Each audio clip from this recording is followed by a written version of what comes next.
Welcome to the 6th video on powerful panels, how to moderate a lively and informative panel discussion. We are on step 4 today about moderating the panel. Now, I know that you have been saying, so when are we going to get to the moderation piece? When are we going to get to moderating the panel? You've done a lot of work ahead of time. Step 1 is about clarifying the starting positions, selecting the right participants, panelists, that's number 2.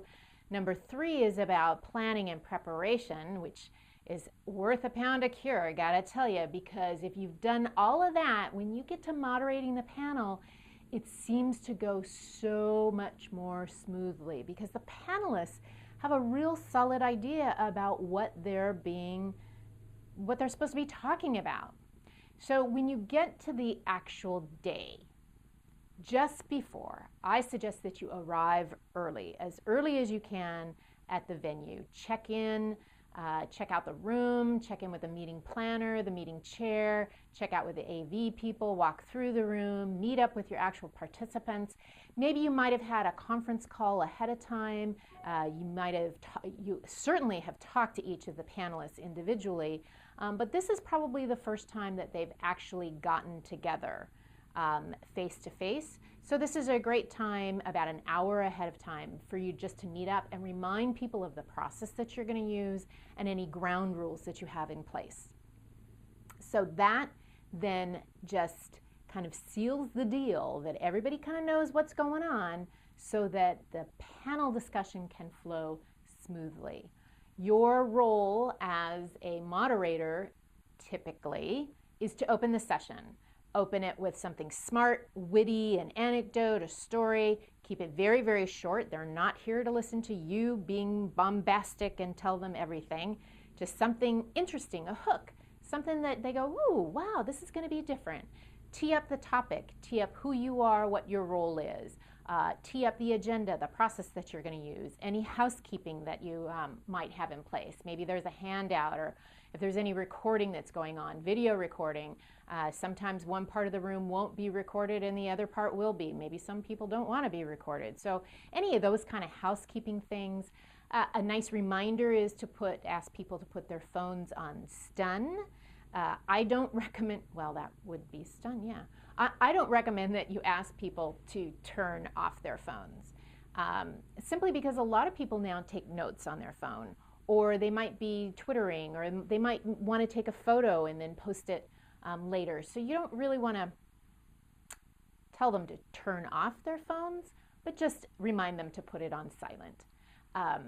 You then want to go into introductions. Either you're doing the introductions, which allows you to control the timing, or you allow them to do the introductions, introduce themselves, which sometimes that timing can go a little bit longer than what you had expected. So there's a trade-off between those two. And as you're doing this opening of the session, I recommend that you watch for snags. Sounds like that should be an acronym or something, but it's not. It is, you are watching the audience. You are watching to see, can they hear? Can they see? What's their reaction? Is there anything that you need to change or modify in order to make sure that this is the best experience for the audience members? So that's the opening piece. Then you move into starting the conversation. You use those starter questions that you have. Remember, you've got at least 2 questions, a strategic question and a tactical question for each panelist. You decide whether you're going to hot potato it or a ping pong. Let me explain. A hot potato is, I'm going to ask a question and I'm going to expect all the panelists to comment on that. So it's like a hot potato, and they're going to hand it on.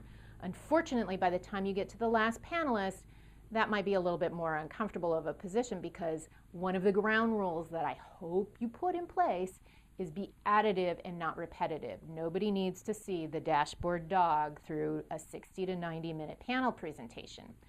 The other thing that you can do is what I call a ping pong, is I'm going to ask a question of a panelist, they're going to answer. Then I'm going to ask a question of the other panelists, and I'm probably going to be introducing as I do this first ping pong. And then it's going to come back to me and I'm going to go to another panelist. So that's kind of a ping pong. And that's great to get started, but you want to make sure that people start engaging in a dialogue, a conversation among each other as quickly as possible. One other ground rule that I like to put into play at this point to remind them, especially in the pre-planning, is that 2 is enough. I say additive, be additive, not repetitive. 2 is enough, 3 tops. You know, that third person who needs to comment, it's because they've got to. Yep, they've got to. Otherwise, you want to make sure that you've got that robust, lively conversation and that you don't have just 1 or 2 people dominating the conversation. The other thing that I would recommend at this point when you're just getting the conversation started is be flexible. I know you have spent a lot of time crafting those questions, at least 2 questions for each panelist. You've got some follow-up questions just in case that the energy takes a little bit of a dip. Because that's one of the things that happens is when you don't know where next to go, the energy in the room just gets sucked right out. So you need to be on it as making sure that the conversation is flowing, and when the conversation just, you've got a new question to ask. The key is to be flexible and not so wedded to your questions that you're taking those questions as a higher priority than the conversation actually going on. So you need to be watching and listening and really being present to the conversation, as well as thinking 2 or 3 steps ahead. So again, this is about multitasking a whole bunch of different things. And it's all about being in the service of the audience. Now, once you've started that conversation, you need to keep it moving at a pretty brisk pace. Now, the panelists, if you have teed them up that that's what you're expecting, they'll probably step up to the plate pretty well. And if, you make sure that they know that you don't want anybody to dominate, and make sure that they all participate. There's a couple of things that you can do to make sure that it keeps moving. Sometimes you can ask some follow-up questions.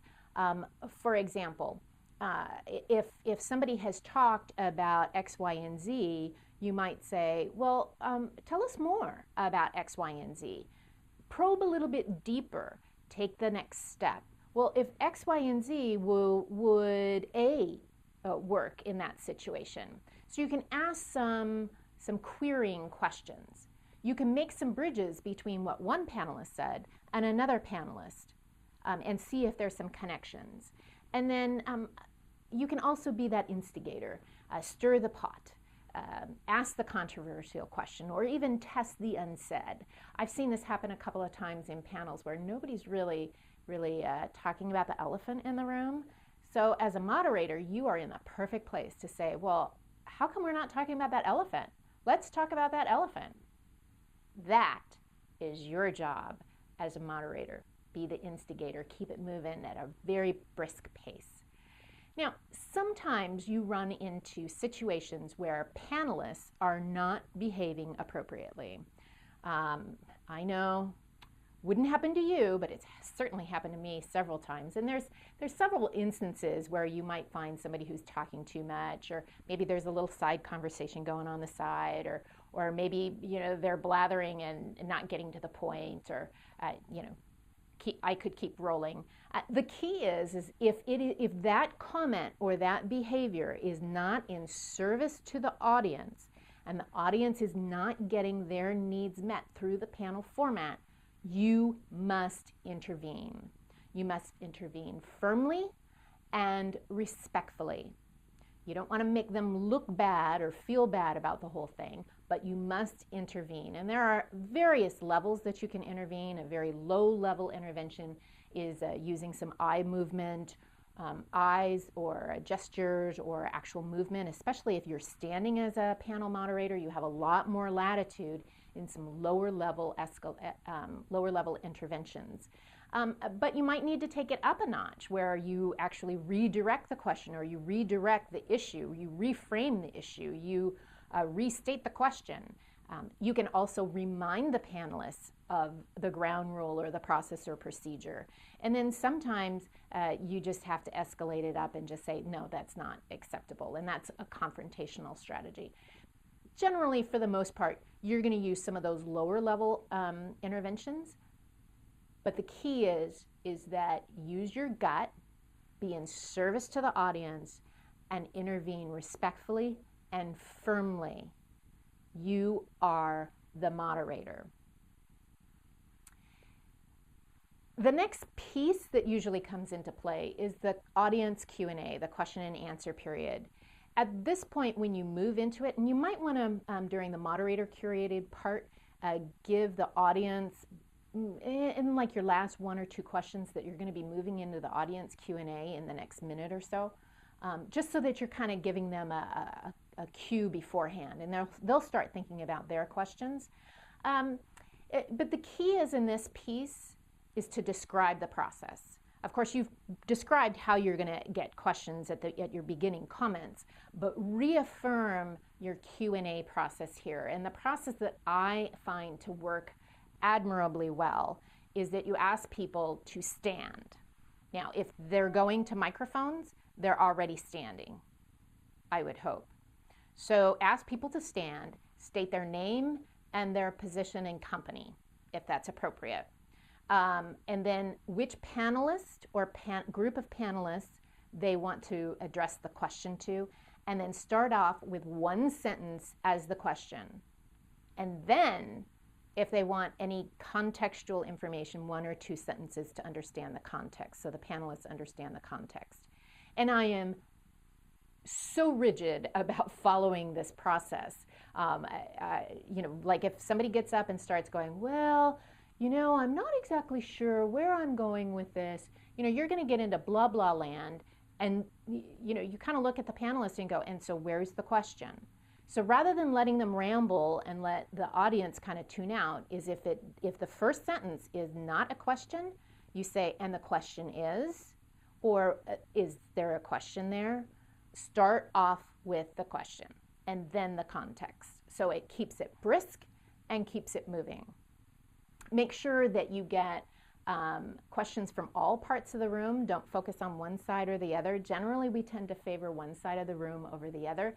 If you look at Oprah, she's out in the room. She's working the room. Work it, work it, work it. You want to make sure that you're working the room. And, people will probably raise their hand. Set a cue in place. First I'm going to take this person. If you know their name, first I'm going to take Randy, and then I'm going to take Donna. If you don't know their names, just point out a flattering characteristic. The lady in the red jacket. And then the key is to remember it and to follow that cue. Generally at the end of the Q&A, you might say, we have 1 or 2 more questions. You're always observing the time because you want to end on time.